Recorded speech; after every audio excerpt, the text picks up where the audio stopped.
Bea proved that Galar gym leaders were playing an entirely different game. This girl traveled the world taking over dojos and collecting the souls of anyone unfortunate enough to battle her along the way. She rolls into the anime looking like she hasn't smiled since 2007, then immediately cleans Ash's clock with hugs and possibly inappropriate giant tentacles. Then doesn't even bother to remember his name. Bea's obsessed with being the best, and she did climb all the way to the top, fell short, then got right back to breaking bones in the mountains. That's what makes her relentless. Although she may be a powerhouse who trains at an intensity that would put even Dragon Ball characters to shame, she's secretly a softie with a weakness for sweet things.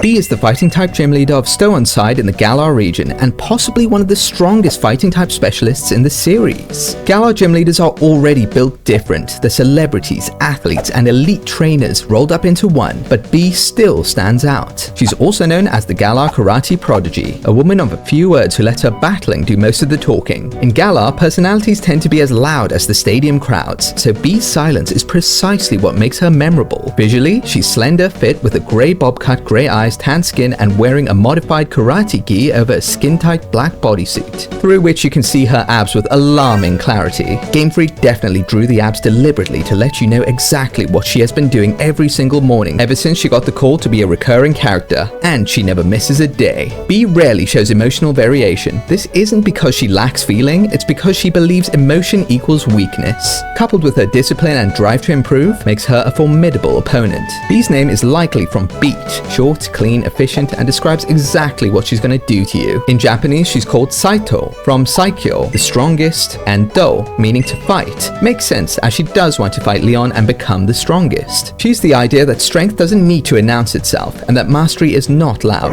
It's precise, repeated, and unshakable. And if you don't agree, she always has the option to make you eat a soil sandwich. In Pokemon Journeys, Ash and Go are visiting the fighting dojo in Saffron City, and the Rotom phone notifies Ash of a ranked trainer nearby. He heads into the dojo and gets smacked by a flying Hitmonchan, the aftermath of Bea sparking out the McDojo master with her Graplocked. The performance was described as a perfect showing, with Bea dodging every attack. Bea and Ash are both suggested to battle by their Rotom phones to bump up their World Coronation Series ranking. Currently, Bea's at 751 and Ash at 890. Turns out Bea's been challenging dojos across the world in an attempt to become the strongest and take Leon's title. About that. Anyway, Bea says she iced Ash's friend Karina, then tells him to shut up in battle. Bea sends out Horlucha against Ash's Farfetch'd. Horlucha dodges a million slashes. Farfetch'd gets chopped on the head and drops its leak. Bea commands a flying press with her cheesy foot, which is dodged as Farfetch'd comes back with a brutal swing to swing Horlucha around like a helicopter. Horlucha's like, wait a minute, I'm a jump now, and Farfetch'd can't stop spinning because anime logic, and it gets bopped and taken out with the flying press. Bea sends out Graplocked while Ash uses Riolu. Graplock dodges Vacuum Wave with Detect. Then it goes crazy with Liquidation to smack Riolu a little bit. Riolu's having a hard time getting close without being featured in a tentacle-based inappropriate anime. So Ash thinks outside of the box and ruins the dojo floor, which will cost a fortune to repair, by the way. And all that just for Graplock to snatch it up with a tentacle anyway. Bea then starts trash-talking Ash, saying he makes a lot of useless moves, as Riolu breaks free. And they clash with Liquidation and Reversal. Then Graplock gets up close and personal, squeezing the life out of Riolu while forcing him to say uncle. Liquidation then sends Riolu to the Shadow Realm. Ash falls to rank 930 and is on his knees wondering how he lost when he's supposed to have plot armor. Ash really wants to get back at Bea, so he catches her in a few episodes training at the Cianwood Gym in Johto. Fun fact, her rank is now 193, which is also her uniform number. It can be read as Ikusa in Japanese, meaning fight. Bea has no idea what his name is, but calls him the Riolu trainer, and accepts the challenge only if he subscribes to my channel. You should do this too if you've been enjoying the video so far. We have a huge goal of 2,500 by the end of July. The growth of the channel has been awesome, and I can't thank you all enough. Hitmontop is out versus Pikachu. Hitmontop starts breakdancing, and Pikachu's like, no way am I gonna get smacked around like Riolu and Farfetch'd, and just starts handing it to Hitmontop and making it look stupid. Then Pikachu lets his guard down and gets hit by a triple kick, possibly the worst fighting move of all time. Pikachu covers the battlefield in Electro Web, making Hitmontop stumble around like a bumbling fool, and Pikachu finishes it off with an Iron Tail and Quick Attack. That darn Graplock is back and somehow dodges Quick Attack, then catches Pikachu with a close combat.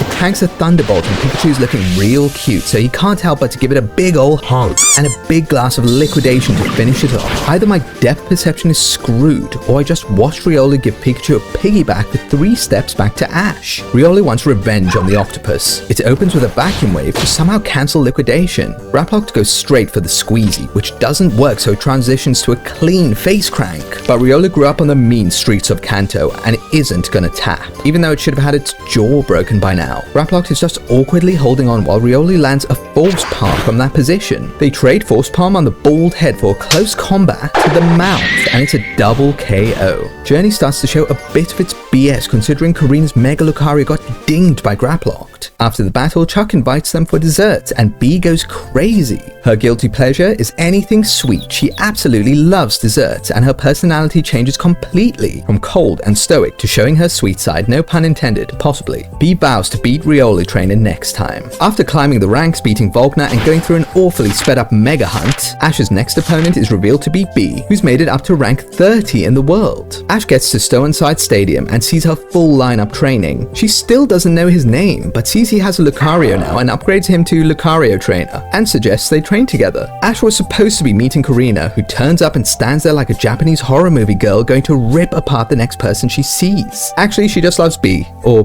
BB, and came to bring her snacks, which Bea shares with everyone. Ash is such a snake and says, "Karina, Bea said you're overconfident and I thought you hated each other," just to make everything a bit awkward. Bea's also kind of mean when she says she likes Karina because she brings her snacks, as a response to Karina speaking highly of her attitude and personality. The next day, Ash and Bea make their way to the battlefield. Suddenly, it's Graplocked versus Pikachu, and Graplocked is grunting in an electro web. As Pikachu uses Iron Tail, Graplocked sticks its dirty tentacles through the web to close combat Pikachu. Lucario takes Pikachu's place and goes for a double team, which is evaporated by liquidation. The announcer's like, "Where's the real Lucario?" My guy, it's right there. I can see it with my human eyes. There's no excuse Graplocked can't. Bea switches in Hawlucha because Graplocked ran out of screen time. Lucario gets high jump kneed in the dome, then takes on a flurry of wing attacks as the two start throwing hands mid-air. Hawlucha starts glowing from constipation, and Sky attacks Lucario for serious damage. Lucario is out, but remembers that he's the Journey's mascot, so gets up. Surprisingly, Bea's the one that changes Pokemon to Machamp. Machamp starts bare-knuckle boxing Lucario, and is in a perfect position to rip its arms off, but he doesn't want to be cancelled. Machamp with two arms holding Lucario and two hands boxing is pretty much two guys beating the hell out of Lucario, which makes me think there should be some multi-limb benefit in the games. It's getting so bad that Ash tries to Mega Evolve Lucario, but it refuses to evolve, sees red, and headbutts Machamp to break free. After a struggle, Lucario lands a reversal to push Machamp back, before Ash returns it and sends out Sirfetch'd. They get a bit scrappy and Bea swaps Machamp for Hawlucha. Sirfetch'd can't land a hit to save its life, and the two collide with Night Slash and Sky Attack. Come on, which move do you think is going to win? Hawlucha comes out on top. Pikachu comes out and also can't land a hit on Hawlucha, so plants itself with an Iron Tail on the ground and starts bouncing with Quick Attack to somehow block an outdamaged Sky Attack. Karina says it's the velocity of Quick Attack which created powerful force waves, reducing the Sky Attack damage. Whatever. Hawlucha gets Zapdoodled by Thunderbolt and Pikachu is facing Graplocked again. Graplocked thanks Pikachu's Quick Attack with a signature hug. These guys are hugging for a bit too long, so Graplocked gets uncomfortable and starts smacking the hell out of Pikachu until it's out. And now the tale is old as time, Graplocked versus Lucario, and these two old rivals are ready to go crazy.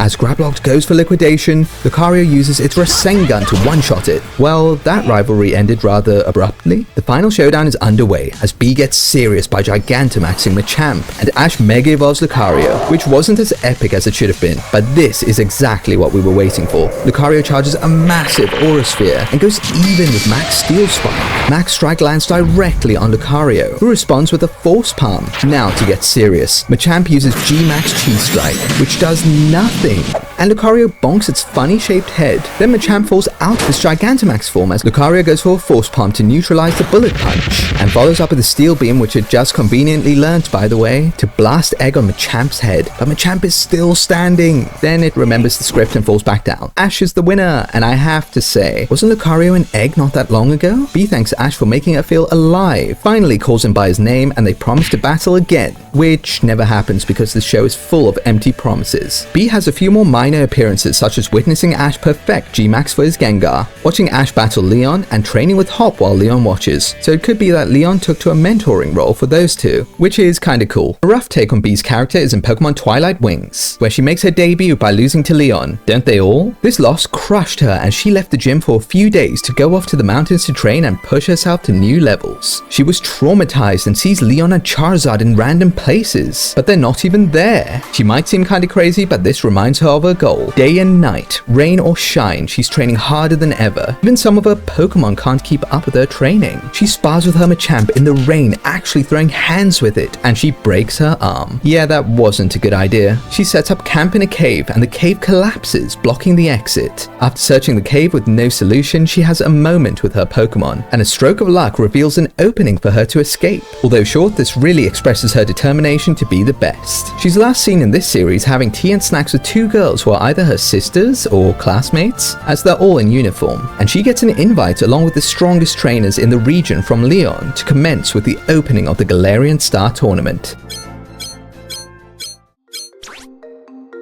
Bea first shows up in Generation 8 as the 4th gym leader of Pokemon Sword only. If you have Pokemon Shield, you'll have to deal with the guy that forgot to take off his Halloween mask. She might not have any significant story involvement, but she's a huge hurdle in your gym challenge. You go from Kabu with an ace of level 27 to Bea with a level freaking 36 Gigantamax Machamp. Not long after getting your 3rd badge, you will make it to Stow-on-Side and almost immediately will be going to the gym, so you'll probably be underleveled. Her gym challenge is interesting. You need to spin around in a teacup like those kiddie rides and get through the maze while also occasionally getting punched by Illuminati-controlled boxing gloves. A trainer is waiting at the end to say hi and gets smacked for free XP. It's kind of fun, but at some point you'll think twice about if you're actually playing a Pokemon game. Do this 2 more times and you'll be ready to battle Bea. When you meet Bea, she promises to test out your unshakableness, I guess, and leads with a Hitmontop. Her team is pretty well trained with Hitmontop and Pangoro at level 34, Sirfetch'd at 35, and her Ace Machamp at 36. Hitmontop won't be giving you many problems with Triple Kick. Same power as Double Kick, by the way. And Revenge. People use that move, but it may catch you off guard with a sneaky counter. Unfortunately for her, I was way too crafty to get cheap-shotted like that. Stop looking at the screen and just listen until now, when she sends out Pangoro. This big boy has got some beefy moves like Bullet Punch, Night Slash, and Circle Throw to throw you off rhythm. Take advantage when it tries to set up with Work Up, and it's easy peasy. Sirfetch'd is an absolute beast and will be one-shotting your team with Revenge or two-shotting you at most. What can you expect from a 135 base attack Pokemon? It's insane. It's higher than her ace. Speaking of, Machamp has a weird moveset. Revenge again, Scary Face, Knockoff, and Strength. You don't even need HM Slaves anymore. But none of that matters because the highlight of this fight is her Gigantamaxing that bad boy immediately to give you a taste of G-Max Chi Strike, which makes the battle a crit fest. I'd recommend saving your Dynamax to counter hers unless you're ready to throw away 3 Pokemon to the flying golden hands of Doom. When you win, as a respectful martial artist, she thanks you for making her find excitement in battling and gives you the fighting badge. And don't forget your Revenge TM. Wow, what a surprise. You can battle her again later, such as in the Champion Cup before you become champion, where the tournament is rigged and you'll always battle her in the 2nd round, and in the Champion Tournament after becoming champion, where you can invite her and have a chance of battling her if she's not so crap that she loses to Milo. Her team in these 2 tournaments are pretty much the same, except the moveset's getting better and the levels getting higher the later you rematch her. Some notable upgrades are Liquidation and Close Combat on Graplocked, Meteor Assault, which hurts on Sirfetch'd, and not having freaking 3 moves on Hawlucha. In all fairness, she does have a tough team, but after becoming champion, you should just be built different and take her out no difficulty. Prime Bea will be in the Galarian Star Tournament with the level 72 Hawlucha, 73 Phalanx, and 74 Machamp. This time she just has 3 Pokemon and the movesets are exactly the same as the Champion Tournament. Despite this lack of involvement, she's still way more relevant than in the manga.